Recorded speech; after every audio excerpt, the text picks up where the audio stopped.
Hello प्यारे बच्चों, स्वागत है आपका एक्सलर्न हब पर। जैसा कि प्यारे बच्चों हम चैप्टर 6 त्रिभुज, जैसा कि आप बोर्ड पे देख पा रहे हैं, हम एंट्री कर चुके हैं और ये ज्योमेट्रिक पार्ट यहीं से स्टार्ट होता है प्यारे बच्चों। तो हम जानेंगे कि त्रिभुज। तो कल की क्लास में प्यारे बच्चों हमने सिमिलरिटी के क्वेश्चन के रूप में एग्जाम्पल आपको बताए थे कि समरूपता होती क्या है। समरूपता का मतलब ही होता है समान रूप। और कल की क्लास को मैं एक बार रिकैप करा देता हूँ, रिमाइंड आपको कि बिंदु को देखा हमने, रेखा को देखा, रेखाखंड को देखा, किरण भी जाना वहाँ पे हमने, ठीक है।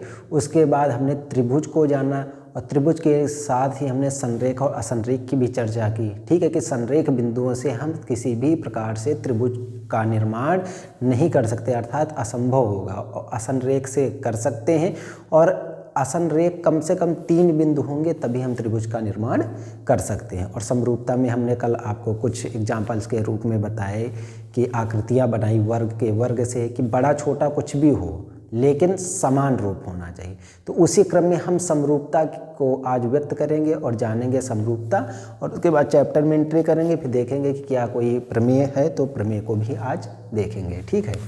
तो समरूपता की शर्तें, समरूपता की शर्तें।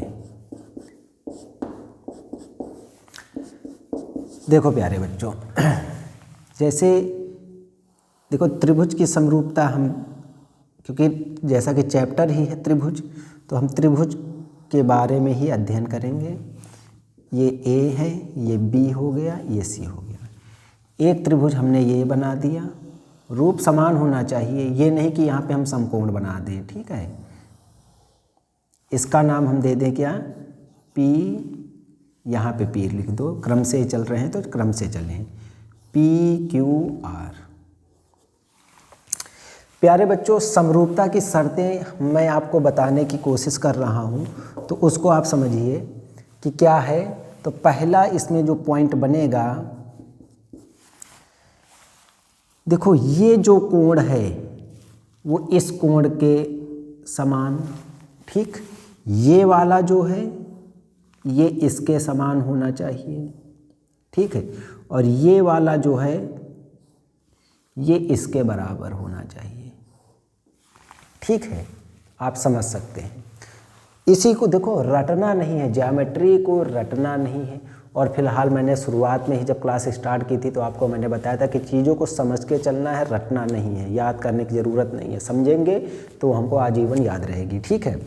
तो समरूपता के लिए हम त्रिभुज पढ़ रहे हैं, तो ऐसा क्या होगा समरूपता में, तो शर्तें में हम जानेंगे। तो फिगर आपके सामने है कि समान रूप होना चाहिए, लेकिन समरूप के पहली जो कंडीशन, पहली शर्त होती है वो क्या होती है, समान कोणिक होनी चाहिए, यानी संगत कोण समान होने चाहिए। समान कोणिक का मतलब होता है संगत कोण समान होने चाहिए। संगत का मतलब ये शीर्ष है तो इसका शीर्ष समान होना चाहिए, ये इधर भी जो है तो इसके संगत क्यू बनेगा, जो सी है इसके संगत आर बनेगा। तो ये कोण आपस में बराबर होने चाहिए। तो पहली कंडीशन समरूपता में हम क्या लिखेंगे,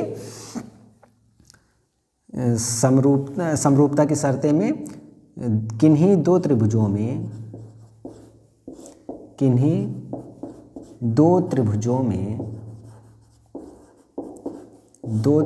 में संगत कोण समान होने चाहिए, समान होने चाहिए, अर्थात संगत कोण समान कोणिक होने चाहिए। बात वही है, ठीक है, समान कोणिक होने चाहिए। ये हो गया। देखो रटने की ज़रूरत नहीं है, अगर आपको ये नहीं समझ में आता तो आप यही रटते हैं कि किन्हीं दो त्रिभुजों में संगत कोण समान होने चाहिए, अर्थात समान कोणिक होने चाहिए। तो रटना नहीं है, फिगर आप रिमाइंड कीजिए, 2 त्रिभुज है, संगत कोण क्या है, शीर्ष को शीर्ष से, जो इधर है ये इसके और जो इधर है ये इसके। क्योंकि त्रिभुज को हमने कल जब हमने बताया तो 3 भुजाओं का झुकाव होना चाहिए जो किसी कोण पर मिले, ठीक है। इसी में आगे हम जानेंगे समबाहु विसमबाहु के बारे में, हम आपके थोड़ी मैं चर्चा कर दूंगा उसकी भी, लेकिन अभी जो आपके सिलेबस में मैं उस अकॉर्डिंग क्लास ले रहा हूँ, ठीक है। तो क्या होगा, समरूपता की पहली जो कंडीशन शर्त है क्या होना चाहिए कि किन्हीं दो त्रिभुजों में, समरूपता के लिए किन्हीं दो त्रिभुजों में संगत कोण समान होने चाहिए। अब इसी को हम लिख लेंगे, क्या हो गया संगत कोण, कोण ए बराबर कोण पी, ठीक, कामा लगाएंगे, कोण बी बराबर कोण क्यू, कामा लगाएंगे, कोण सी बराबर कोण आर। बस आपको ये याद रखना है, बस याद का मतलब केवल समझना है कोण ए। अब ये मत सोचना कि हमने ए बी सी लिख दिया, किसी बच्चे ने यहाँ पे दूसरा मान लिया, जैसे मैंने पी क्यू आर माना है, उसने यहाँ कुछ और मान लिया, जी एच आई मान लिया, ई एफ जी मान लिया, कुछ भी, तो उस पर मत जाइए। नामकरण किसी भी तरीके से किया जा सकता है जब तक कि क्वेश्चन में बन के ना आए। अगर बन के आ ही गया है ए बी से तो हम ए बी सी ही फिर मानेंगे, ठीक है। तो ये हो गया है, ये इसके बराबर होना चाहिए, ये इसके बराबर होना चाहिए, ये इसके बराबर होना चाहिए। तो ये हो गया संगत कोण समान होने चाहिए। सेकंड पॉइंट ये देखो, समरूपता के लिए मैं बता रहा हूँ, ठीक है। सेकंड में क्या होगा, किन्हीं दो त्रिभुजों में, किन्हीं दो त्रिभुजों में संगत भुजाओं का अनुपात, संगत भुजाओं का अनुपात समान होना चाहिए, समान होना चाहिए, समान होना चाहिए, ठीक है। ये बात, इसको हम समझेंगे कि ये क्या चीज़ है। देखो संगत कोण समझ में आ गया। अब संगत भुजाएं कह रहा है कि संगत भुजाओं का अनुपात समान होना चाहिए। तो संगत भुजाएं देखो, जैसे ये ए बी है, यहाँ पे आप लिख लेना चित्र से, क्योंकि जो चित्र आपके सामने है उससे ये हमने लिया है, ठीक है। यहाँ भी आप लिख दें चित्र से, ठीक है। ये आपका फिगर बना हुआ है, यही चित्र है, ठीक। अब देखो क्या हो जाएगा, संगत भुजा, जैसे संगत कोण तो समझ में आ गया आपको, तो संगत भुजा, जैसे ये भुजा लेंगे तो ये भुजा लेंगे, ये भुजा लेंगे तो ये भुजा लेंगे, ये भुजा लेंगे तो ये वाली भुजा लेंगे, बस यही संगत हो गया। अनुपात में बताना है तो क्या हो जाएगा, ए बी बटा पी क्यू, अनुपात बटे को अनुपात बोलते हैं, ए बी अनुपात पी क्यू बराबर, अब बी सी ले लूँ, बी सी अनुपात क्यू आर बराबर ए सी अनुपात क्या हो जाएगा, पी आर। बस ये हो जाएगा। तो आपको प्यारे बच्चों ये दो कंडीशन आपको केवल समझना है और ये याद भी हो जाएगा। याद करना का मतलब रटना नहीं, ये फिगर आपको समझ में आ गया तो बस क्या है, संगत कोण समान होने चाहिए, ए पी के बराबर, बी क्यू के बराबर, सी आर के बराबर। संगत भुजाओं का अनुपात समान होना चाहिए, ए बी अनुपात पी क्यू, बी सी अनुपात क्यू आर, ए सी अनुपात क्यू आर। अब बस इसी को हमने कथन के रूप में लिख दिया है, ठीक है। बस ये चीज़ है। तो आशा करता हूँ ये चीज़ आपको समरूपता की शर्तें क्या होती हैं, किसी भी त्रिभुज को समरूप होने के लिए ये दो कंडीशन वहाँ पे फॉलो होनी चाहिए, तभी हम उसको उस स्थिति में समरूप कह पाएंगे, ठीक है। तो आशा करता हूँ आपको ये चीज़ समझ में आ गई होगी, ठीक है। इसी क्रम में हम आगे बढ़ते हैं प्यारे बच्चों, और चैप्टर 6A, क्योंकि देखो जैसे जैसे इसमें रिपीट होगा कोई क्वेश्चन, क्योंकि सिलेबस के अनुसार मैं ही लिखाऊंगा, ठीक है, कि जो बातें होंगी वो सिलेबस के अकॉर्डिंग ही लेनी है, ठीक। तो आपको मैं आशा करता हूँ ये चीज़ समझ में आ गई होगी, ठीक है। आगे देखते हैं।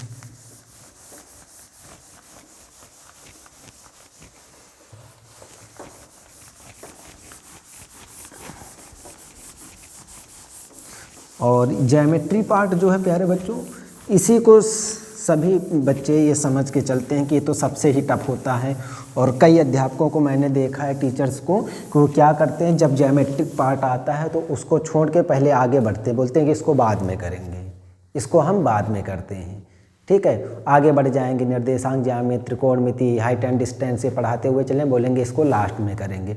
तो हम कराना तो हमको वही है, हम लास्ट में कराएं चाहे पहले, लेकिन वो ये सोचते हैं कि बच्चे भी इसमें कमज़ोर होते हैं तो लास्ट में पढ़ाएंगे, तो ये उनको आ रहा है तो इस तरह। लेकिन अभी हम त्रिकोणमिति पढ़ेंगे तो वहाँ भी देखो त्रिकोणमिति, 3 कोणों के माप से ही हम चलेंगे, वहाँ भी तो त्रिभुज से रिलेटेड ही क्वेश्चन होंगे। उसके बाद हम ऊंचाई और दूरी पढ़ेंगे तो वहाँ भी, तो क्यों ना हम एक सीरीज़ से ही चले ना। तो प्यारे बच्चों इसीलिए मैं आपको सीरीज़ से ही पढ़ा रहा हूँ। अब आपका देखो चैप्टर 6A है प्यारे बच्चों, आप देख सकते हैं, यही स्टार्ट करना है। तो ये ओरल आपको देखना है, ठीक है, ओरल का मतलब मौखिक मैं बताऊँगा, आप उसको देख सकते हैं। जैसे 6A है, क्वेश्चन नंबर फर्स्ट है, ठीक, इसमें फर्स्ट कह रहा है समरूप आकृतियाँ, समरूप आकृतियाँ, ठीक, और कह रहा है कि निम्नलिखित युग्म के 2 भिन्न भिन्न उदाहरण दीजिए।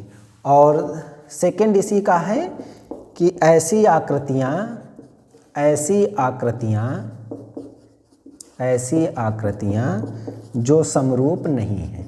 केवल देखो, केवल आपसे ये पूछ रहा है कि आप समरूपता की जो कंडीशन जाने हैं उसके अकॉर्डिंग क्या इसमें क्वेश्चंस बन सकते हैं, एग्जाम्पल वो आप बताएं। देखो समरूप आकृतियाँ कह रहा है, तो मैंने आपको बताया त्रिभुज का त्रिभुज से, आयत का आयत से, वर्ग का वर्ग से, समांतर चतुर्भुज का समांतर चतुर्भुज से, समलंब का समलंब चतुर्भुज से, वृत्त का वृत्त से, तो यही बना सकते हैं समरूप में आकृतियाँ, ठीक है। जैसे ये वृत्त हो गया तो एक छोटा वृत्त हमने खींच दिया, ठीक है, इसको नाम A दे दिया, इसको नाम B दे दिया, ये हमारा वृत्त है, ये समरूप ही होगा, ठीक, समान रूप। ये नहीं जाना कि इसकी माप क्या होगी, कि ये कितने त्रिज्या का है वृत्त, ये नहीं हमको देखना, केवल बताना है, ठीक है। उसके बाद और आप क्या बता सकते हैं, त्रिभुज की आकृति ले सकते हैं, नाम दे दिया ABC, ठीक है, एक त्रिभुज और बना दिया यहाँ, इसका नाम PQR रख देंगे, ठीक है, ये C हो गया चित्र, ये D हो गया, ठीक है। इसको देखो बराबर, मैं कोशिश करता हूँ इस रूप में, आप तो पटरी की स्केल की आप हेल्प लेके बना सकते हैं, तो ये हो जाएगा। तो वृत्त समरूप आकृति है ही, ठीक है। और ऐसी आकृतियाँ जो समरूप ना हो, तो जो समरूप ना हो तो जैसे इसी के अकॉर्डिंग ले लूँ, त्रिभुज मैंने बनाया है, ठीक है, त्रिभुज बन गया ABC, और इसके साथ हम वृत्त बना दें, ये त्रिभुज बना दें, ये वृत्त बना दें, तो क्या ये समरूप है? तो समरूप नहीं है, लिख देंगे समरूप नहीं है। देखो मैंने केवल 2 ही एग्जाम्पल ली के बता दिए हैं, वृत्त वो त्रिभुज और वृत्त को लेके, आप कुछ भी बना सकते हैं। आयत बनाए, जैसे यहाँ पे आपने आयत बना दिया, ठीक, आमने सामने की भुजा बराबर होती है। इसी के साथ में आप वर्ग बना दें जिसमें चारों भुजाएं बराबर होती हैं। अब आपके मन में आ रहा होगा कि समरूप में आपने बताया कि संगत भुजाओं का अनुपात समान होना चाहिए और संगत कोण बराबर होने चाहिए। तो प्यारे बच्चों देखो, संगत कोण ये आयत हो चाहे वर्ग हो, ये 90 डिग्री ही होता है, ये इसके बराबर, ये इसके बराबर है बराबर। लेकिन संगत भुजाएं क्या बराबर है? अगर हम इसमें दे दें कि ये 2 है ये 3 है, तो आमने सामने की बराबर हो गई ये, और इसमें केवल 2 दे दें तो सभी 2 हो जाएंगी।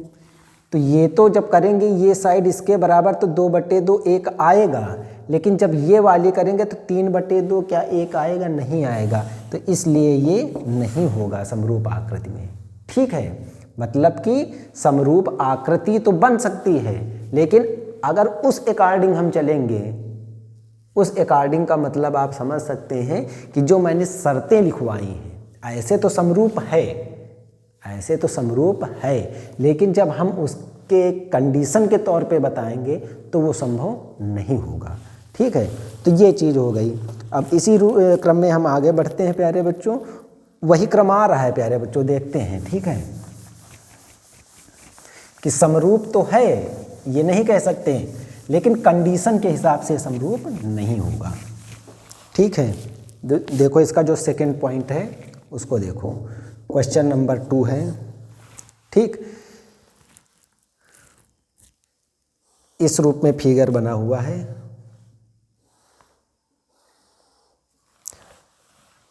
ये P Q, ये R, ये S, ये 1.5 सेंटीमीटर है, ये भी 1.5 सेंटीमीटर है, ये भी 1.5 सेंटीमीटर है, ये भी 1.5 सेंटीमीटर है। ठीक, और इधर आपका ये एक वर्ग दिया है। कैसे हम समझ गए? क्योंकि फिगर में सारी भुजाओं की माप जो है वो 3 सेंटीमीटर है। 3 सेंटीमीटर, 3 सेंटीमीटर, 3 सेंटीमीटर और ये 3 सेंटीमीटर। इसका नामकरण है ABCD।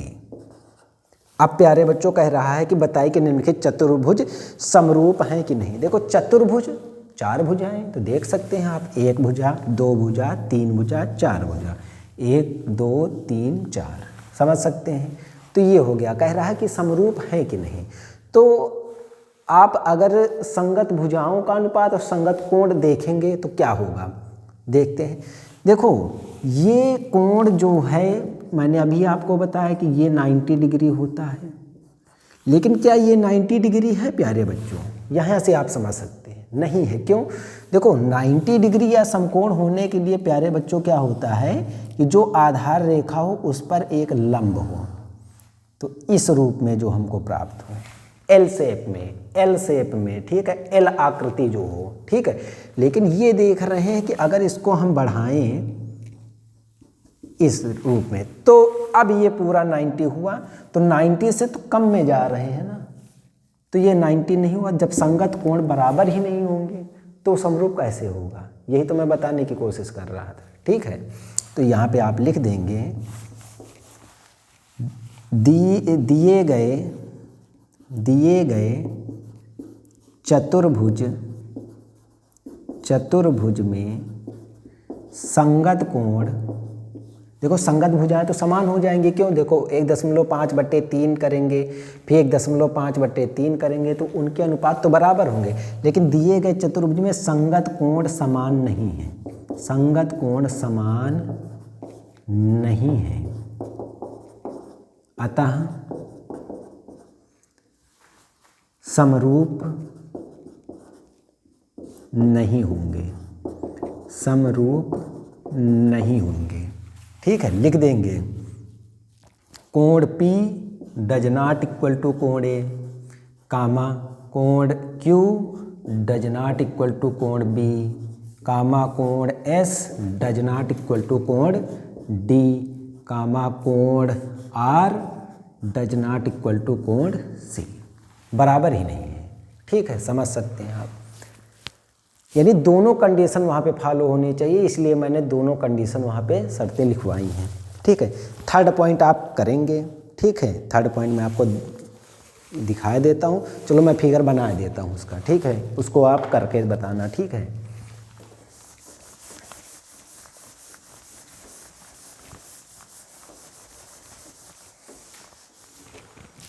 थर्ड पॉइंट जो है उसको देखो।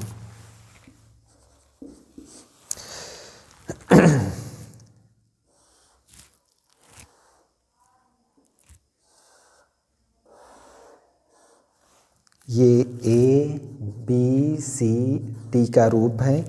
ये कोण 105 है, आप देख सकते हैं 90 से ज़्यादा है।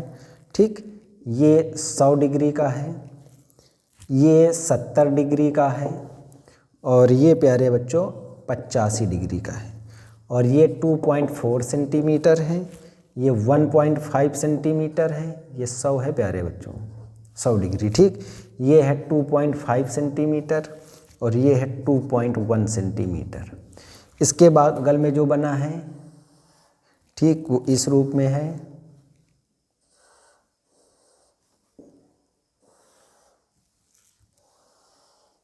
ये 3 सेंटीमीटर, ये 5 सेंटीमीटर, 4.8 सेंटीमीटर और 4.2 सेंटीमीटर।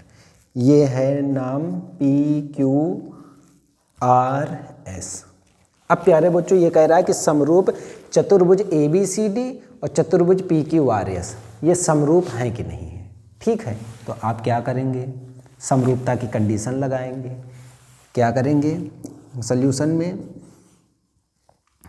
चित्रानुसार। यहाँ देखो अभी तक प्रश्नानुसार लिखते थे, लेकिन चित्रानुसार, क्योंकि चित्र बना हुआ है तो चित्र के अकॉर्डिंग क्या आप जाने समरूपता के लिए संगत कोण बराबर होने चाहिए। तो देख रहे हैं कि कोण A जो है वो, एक मिनट प्यारे बच्चों, इसमें नाम दिए, इसके भी कोण के माप दिए हुए हैं।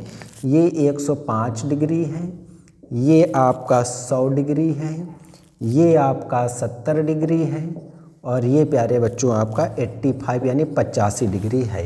ठीक है, तो देख पा रहे हैं कोण A कोण P के बराबर है, क्योंकि 105 संगत कोण बराबर है। इसी क्रम में कोण B जो है वो कोण Q के बराबर है, और कोण C जो है वो कोण R के बराबर है, और कोण D जो है वो कोण S के बराबर है। तो संगत कोण समान है, आपके संगत कोण समान हैं। ठीक, ये S है प्यारे बच्चों, संगत कोण आपके समान है।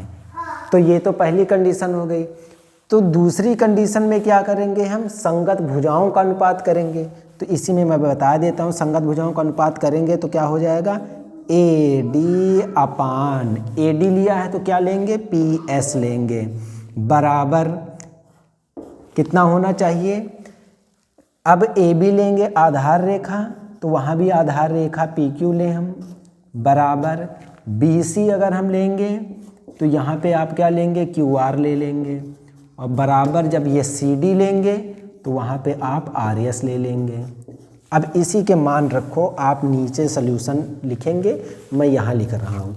AD का मान देखो 2.1 है, और PS का मान कितना है, 4.2 है, बराबर AB का मान 1.5 है, और ये है 3, इधर है 2.5, ये कितना है 5, ये कितना है 4.8, नहीं CD का मान कितना दिया हुआ है, CD का मान 2.5 और इसका मान दिया 2.4 है, 2.4 और ये है 4.8। अब प्यारे बच्चों एक अंक के बाद दशमलव है तो दशमलव हट जाएगा, 21 इक्का में 21, 21 दूना 42, तो 1/2 बराबर, देखो ये दशमलव हटेगा, जीरो बढ़ेगा, 15 इक्के 15, 15 दूना 30, ये दशमलव हटेगा, जीरो बढ़ेगा तो 25 इक्के 25, 25 दूना 50, ये दशमलव कटा, 24 इक्के 24, 24 दूना 48, 1/2। तो देख रहे हैं ये बराबर हो गया। तो समान कोणिक है, संगत भुजाओं का अनुपात समान है, यही हम लिख लेंगे कि संगत कोण एवं संगत भुजाओं का अनुपात, संगत भुजाओं का अनुपात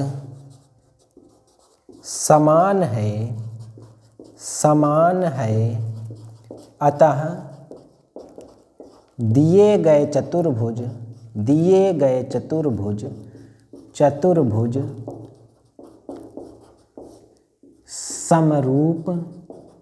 समरूप हैं, बस यही लिखना है। और देखो प्यारे बच्चों, आपको एग्जाम हॉल में क्या करना है कि अकॉर्डिंग मार्क के हिसाब से आपको आंसर देना है। अगर 1 नंबर का क्वेश्चन है तो आप मन में ही बता दें, उसमें केवल अगर ये पूछे कि है या नहीं बताइए, और क्वेश्चन का देखा कि इतना मार्क है 1 नंबर, तो बस आप ऐसे ही मन में देखेंगे कि ये इसके बराबर, कोण सारे बराबर हो रहे हैं संगत, हम अनुपात लगाएंगे तो ये हो जाएगा, तो आप है या नहीं में आंसर दे देंगे। अगर कहेगा सिद्ध कीजिए तो आप इस अकॉर्डिंग में कर सकते हैं। तो प्यारे बच्चों ये जो 6A जो चैप्टर है आपका, हमें लगता है कि इसमें केवल 3 ही क्वेश्चन थे, हाँ जैसा कि हम देख भी पा रहे हैं प्यारे बच्चों, तो यही है आपका। ठीक है, त्रिभुजों की समरूपता से संबंधित अब प्यारे बच्चों थ्योरम आ गई है, तो उस थ्योरम को मैं आपको बताने की कोशिश करूँगा, बताऊँगा भी। तो चलिए देखते हैं आज थ्योरम, पहले जो थ्योरम है उसको देख लेते हैं। ठीक है, तो आइए देखते हैं।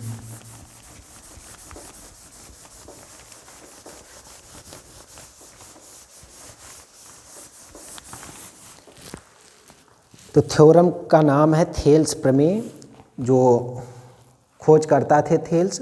तो प्यारे बच्चों चलिए हम देखते हैं। तो फिगर के हिसाब से ही हमको लैंग्वेज लिखनी है। ठीक है, ये आपका फिगर है, इस रूप में, ये ए, ये बी, ये सी हो गया, ठीक है। इसके बाद प्यारे बच्चों यहाँ पे कोई इस BC रेखा के समांतर एक रेखा है DE, इसको हमने बना लिया, ठीक है। अब आपको यहाँ पे मैं अपने गुरु के मुझको जो पढ़ाए थे उनके हिसाब से मैं यहाँ पे कुछ चेंज करा रहा हूँ। यहाँ पे मैं लिखाऊंगा साधारण प्रतिज्ञा, ठीक है, ठीक। थ्योरम फर्स्ट है ये प्रमेय, प्रमेय 1, ठीक। इसी को हम बोल रहे हैं यहाँ पे थेल्स प्रमेय, थेल्स प्रमेय, क्योंकि खोजकर्ता या कहा जाए तो इसकी जो उपपत्ति या उत्पत्ति की वो थेल्स वैज्ञानिक थे, उन्होंने की, ठीक है।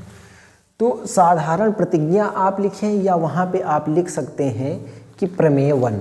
अब प्रमेय 1 में देखो आपको क्या बताया गया है कि एक त्रिभुज है, उसमें आधार रेखा जो BC है उसके समांतर एक DE रेखा जो खींची गई है वो, या एक अन्य रेखा, पहले ऐसे समझें, त्रिभुज, किसी भी त्रिभुज में आधार के समांतर खींची गई रेखा, आधार के समांतर, यही हमको वहाँ पे लिखना है।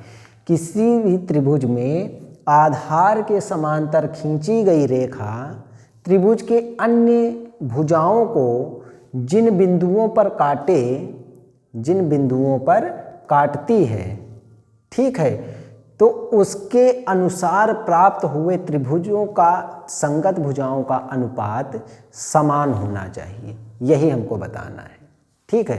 तो आप इसको लिख लीजिए, ठीक है। थ्योरम आपकी यही है, कह रहा है इसमें, चाहे थेल्स प्रमेय बोलें या समानुपातिकता का प्रमेय, एक त्रिभुज की एक भुजा, वही है देखो, एक त्रिभुज की एक भुजा, ठीक है, के समांतर खींची गई रेखा अन्य दो भुजाओं को जिन बिंदुओं पर प्रतिच्छेद करे या जिन बिंदुओं पर मिले, वे बिंदु भुजाओं को समान अनुपात में विभाजित करते हैं, ठीक है। तो रटना नहीं है, मैंने केवल देखा इसलिए है कि चीज़ वही है कि नहीं है, हमने जो फिगर के माध्यम से आपको बताने की कोशिश की है।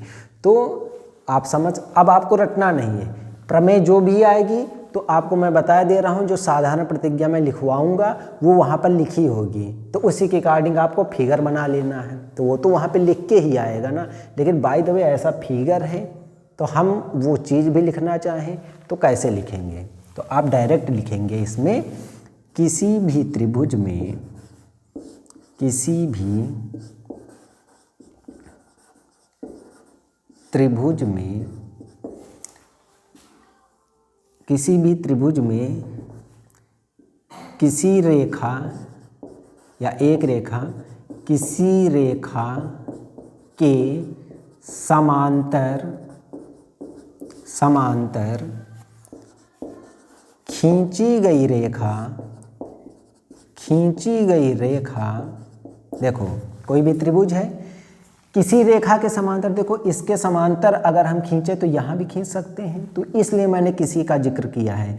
किसी रेखा के समांतर खींची गई रेखा त्रिभुज की अन्य दो भुजाओं को, देखो ये भुजा हो गई AB, ये हो गई AC, तो इन भुजाओं पर, ठीक है, तो अन्य दो भुजाओं को जिन बिंदुओं पर या जिस बिंदु पर, जिन बिंदुओं पर प्रतिच्छेद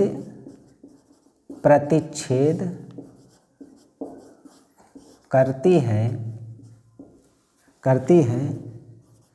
समानुपातिक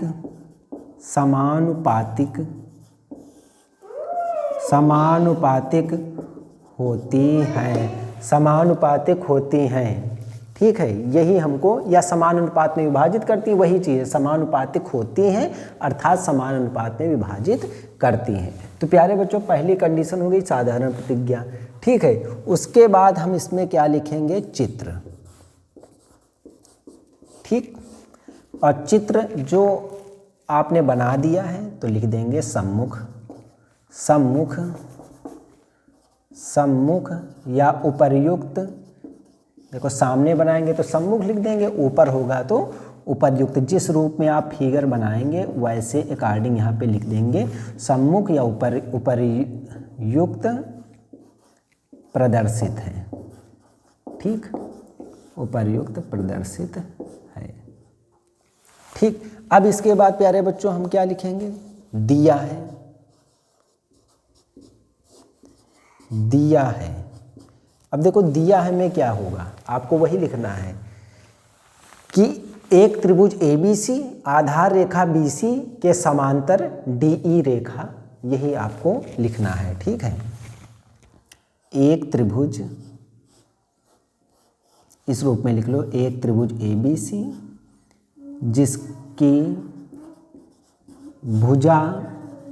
जिसके भुजा BC के समांतर, BC के समांतर, BC के समांतर DE Rekha, DE Rekha,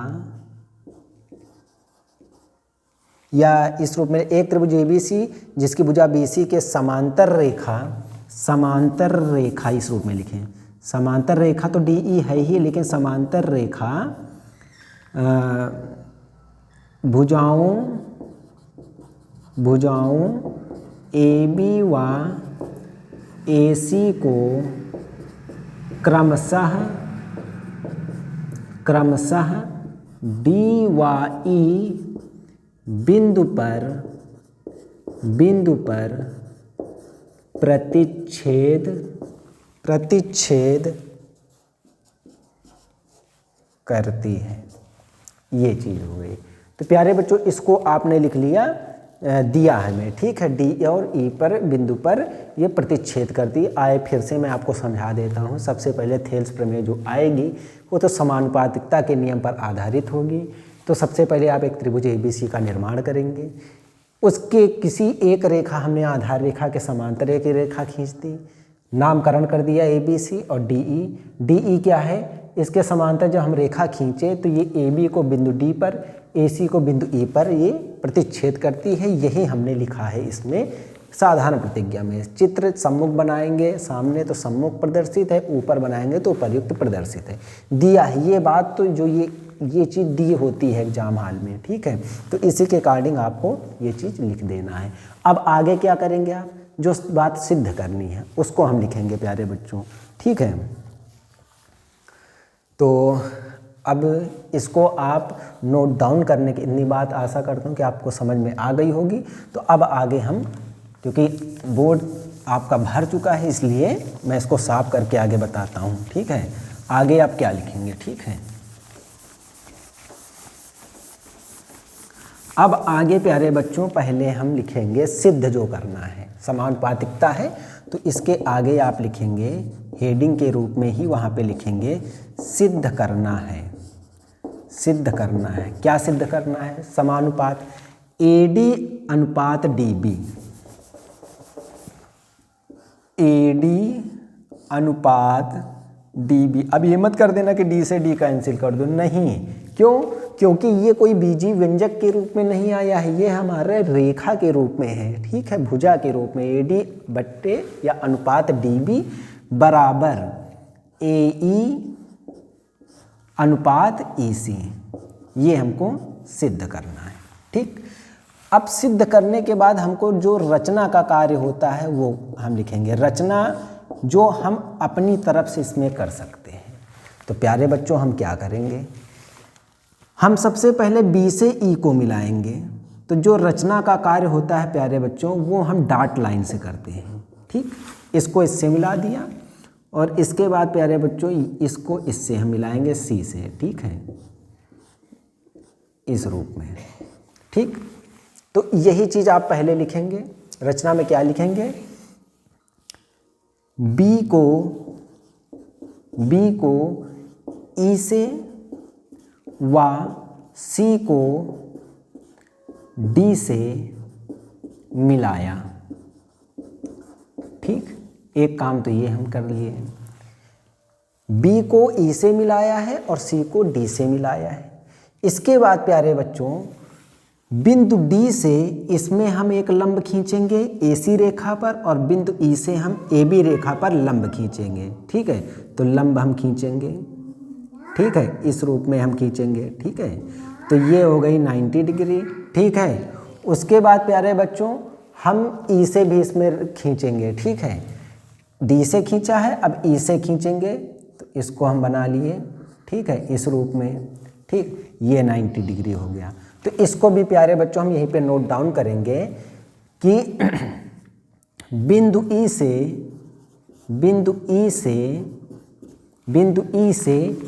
A B या भुजा हम लिख दें, भुजा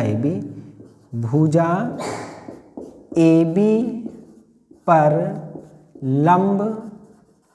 लंब इसका नाम दे दें हम ई एफ, इसका नाम दे दो एफ, इसका नाम दे दो जी। ठीक है, ई एफ बिंदु ई से भुजा ए बी पर लंब ई एफ व बिंदु डी से भुजा एसी पर लंब। अब लंब क्या डालेंगे हम, डीजी, लंब डीजी डाला। रटने की ज़रूरत है कोई नहीं, हम चित्र के अनुसार ही हम लिख रहे हैं। हमने क्या किया, बी को ई से मिलाया, सी को डी से मिलाया, डी से ए सी पर लंब हमने डीजी नामकरण किया। उसके बाद बिंदु ई से ए बी पर लंब हमने ई एफ डाला और वही हमने यहाँ पे लिख दिया है कथन के रूप में। अब प्यारे बच्चों हमको क्या करना है, उपपत्ति। ठीक है, उपपत्ति। ठीक, ये चीज़ तो उपपत्ति। अब हमको ये चीज़ जो है सिद्ध करने के लिए ये हमको करके बताना है प्यारे बच्चों। ठीक है, तो आशा करता हूँ इतनी चीज़ें तो आपको समझ में आ गई होंगी। तो अब प्यारे बच्चों हम क्या करेंगे, देखो ये त्रिभुज एक बन रहा है बी डी ई। ठीक, एक त्रिभुज ये बन रहा है, एक त्रिभुज बन रहा है सी डी ई, एक त्रिभुज ये बन रहा है। इनका क्षेत्रफल समान होगा, क्यों?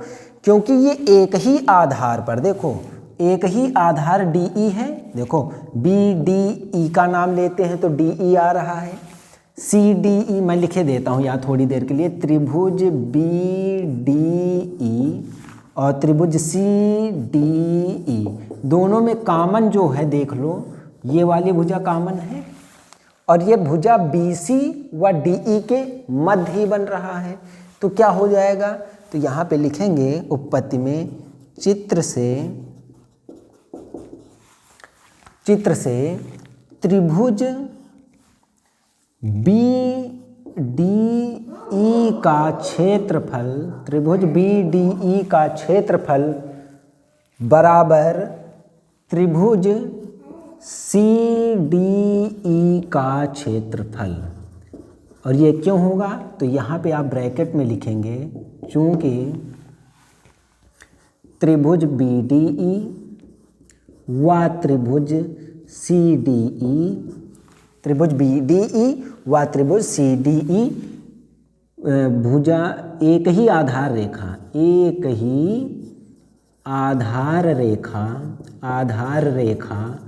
डी ई व भुजा बी सी के मध्य स्थित है। ये चीज़ हो गई, इसलिए इन त्रिभुजों का क्षेत्रफल समान होगा। ठीक है, अब प्यारे बच्चों इसी को हम आगे लिखेंगे, देखते हैं।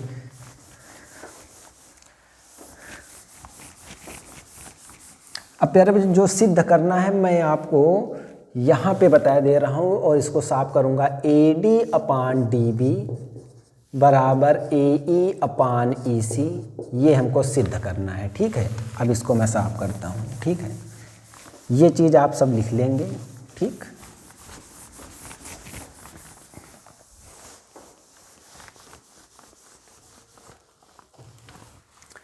अब प्यारे बच्चों, हम त्रिभुज देखो, हमको निकालना है AD/DB या AD/DB, तो इस त्रिभुज का भी हम यूज करेंगे। तो किस रूप में लिखेंगे? त्रिभुज ADE का क्षेत्रफल बटे या अनुपात त्रिभुज कौन सा लेंगे इस बार? त्रिभुज BDE का क्षेत्रफल। ठीक है, देखो रखेंगे। अब देखो प्यारे बच्चों, जब भी किसी त्रिभुज का हम क्षेत्रफल निकालते हैं तो एक फार्मूला आप नोट में लिख लीजिए। ठीक है, त्रिभुज का क्षेत्रफल बराबर 1/2 आधार और गुणा ऊंचाई, ये होता है। तो हम जब त्रिभुज ADE का क्षेत्रफल निकालेंगे, देखो ADE का क्षेत्रफल, तो देखो क्या हो जाएगा? 1/2 आधार कितना है? DE, और देखो ऊंचाई कितनी हो रही प्यारे बच्चों? ऊंचाई EF हो रही है, EF। ठीक, और जब त्रिभुज BDE की बात आएगी तो यहाँ भी 1/2 आधार कितना हुआ प्यारे बच्चों? DE, आधार कितना हो जाएगा यहाँ पे?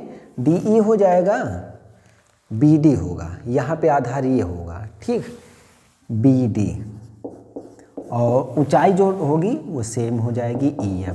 तो इससे ये कैंसिल, 1/2 से ये कैंसिल, तो यहाँ से बना प्यारे बच्चों DE, ये बना DE/BD। ठीक, इसको इक्वेशन फर्स्ट मान लो। अब इसी अकॉर्डिंग फिर हम क्या करेंगे? इसी प्रकार, अब बार बार वो नहीं करना है। इसी प्रकार त्रिभुज ADE का क्षेत्रफल अनुपात त्रिभुज, इस बार CDE लेंगे, CDE का क्षेत्रफल। अब देखो प्यारे बच्चों क्या हो जाएगा? ये तो वही होगा, 1/2 आधार और गुणा ऊंचाई करेंगे। तो प्यारे बच्चों ऊंचाई कितनी हो जाएगी त्रिभुज ADE की? इस बार हम ऊंचाई अगर लेना चाहें तो इस बार ऊंचाई हमारे लिए DG हो जाएगी, दोनों है ना उसमें, और बटे 1/2। यहाँ पे आधार CDE में हम जब करेंगे तो आधार हमारे लिए CE हो जाएगी, CE, और इनटू ऊंचाई जो करेंगे वो DG हो जाएगी। तो DG कैंसिल, 1/2 कैंसिल। तो प्यारे बच्चों ये आ गया आपका DE/CE, DE/CE, यही तो होगा ना। CDE का जब क्षेत्रफल निकालेंगे तो DE/CE हो जाएगा। ठीक, AD/DB। ठीक है, 1/2 आधार गुणे ऊंचाई। प्यारे बच्चों कुछ गलत हुआ है हमें लग रहा है, 1/2 आधार गुणे ऊंचाई, और क्या गलती ये हो गई प्यारे बच्चों? त्रिभुज ADE का जब हम क्षेत्रफल निकाल रहे थे तो आधार तो हमारे लिए AD होगा, इसीलिए तो बन नहीं रहा है AD, और यहाँ के लिए तो BD, ये सही है, ये बिल्कुल सही। तो प्यारे बच्चों अंतर यहाँ आएगा AD। अब ये समझ में आ जाएगा। देखो ADE का जब क्षेत्रफल लेंगे तो आधार ये होगी, तभी तो ये वाली ऊंचाई हो जाएगी EF, तभी तो वो हमने लिखा है। और यहाँ के लिए हमने ये लिया है तो ऊंचाई जो होगी तो वो ऊंचाई EF के समान होगी। ठीक है, वैसा ही काम यहाँ पे करेंगे। ADE का जब हम क्षेत्रफल ले रहे हैं तो 1/2, और इस बार जो हम आधार लिए हैं वो हम आधार यहाँ पे AD जो लिए हैं तो एक बार हम इसको AE के रूप में लिख लें, 1/2 AE लिख लें, और यहाँ पे आपका क्या हो जाएगा, यहाँ पे हो जाएगा आपका CE, ठीक, क्योंकि ये वाली भुजा ली थी तो BD हो गई, और जब CDE का क्षेत्रफल लेंगे तो हमारे लिए CE हो जाएगी, ठीक है। तो ये हमारे लिए आ जाएगा AE, इसको मान लिया जाए इक्वेशन सेकेंड, ठीक है प्यारे बच्चों। अब प्यारे बच्चों हम क्या करेंगे, बन गया, ठीक है, समीकरण 1 व 2 से। देखो इस चीज़ को आप फिर से समझने की कोशिश कीजिए अगर ना आया हो। देखो त्रिभुज ADE का जब हम क्षेत्रफल लेंगे तो 1/2 आधार हमारा कितना है, AD, ऊंचाई कितनी हो गई, EF, आपको पता है। BDE का जब क्षेत्रफल निकालेंगे तो आधार ये हो जाएगी, ऊंचाई EF हो जाएगी। जब CDE की बात आएगी तो ये वाली जब भुजा लेंगे तो ये वाली भुजा लिख देंगे AE, और ऊंचाई DG हो जाएगी, कैंसिल हो जाएगा। अब प्यारे बच्चों आपको नीचे नोट डाउन करना है, मैं यहाँ पे लिखूँगा समीकरण 1 व समीकरण 2 से, समीकरण 1 व 2 से। तो प्यारे बच्चों हम क्या कर सकते हैं, समीकरण 1 व 2 से आप अगर समझने की कोशिश करें यहाँ से, देखो ये त्रिभुज ADE का क्षेत्रफल बटे त्रिभुज BD व अनुपात त्रिभुज BDE का क्षेत्रफल दिया हुआ है, ठीक है। और हम प्यारे बच्चों पढ़ चुके हैं कि जो त्रिभुज BDE का क्षेत्रफल है वही त्रिभुज CDE का क्षेत्रफल है, यानी इसके बाएं पक्ष बराबर हैं तो दाएं पक्ष बराबर होंगे। तो AD/BD बराबर AE/CE। अब प्यारे बच्चों जो सिद्ध करना था, देखो AD/DB, चाहे BD कहो चाहे DB कहो, तो अथवा करके हम लिख सकते हैं, AD/DB बराबर, अब देखो AE है तो AE है, अब चाहे CE लिखो चाहे EC लिखो, क्रम बदल सकते हैं ना, तो AE और बटे EC। तो प्यारे बच्चों ये आपका सिद्ध हो गया, तो आप यह लिख देंगे प्रूव्ड। इसमें कुछ उप प्रमेय हैं तो वो कल की क्लास में आपको बताऊंगा इसी के सामने। तो ये आपका सिद्ध हो चुका है, AD/DB बराबर AE/EC, ठीक है।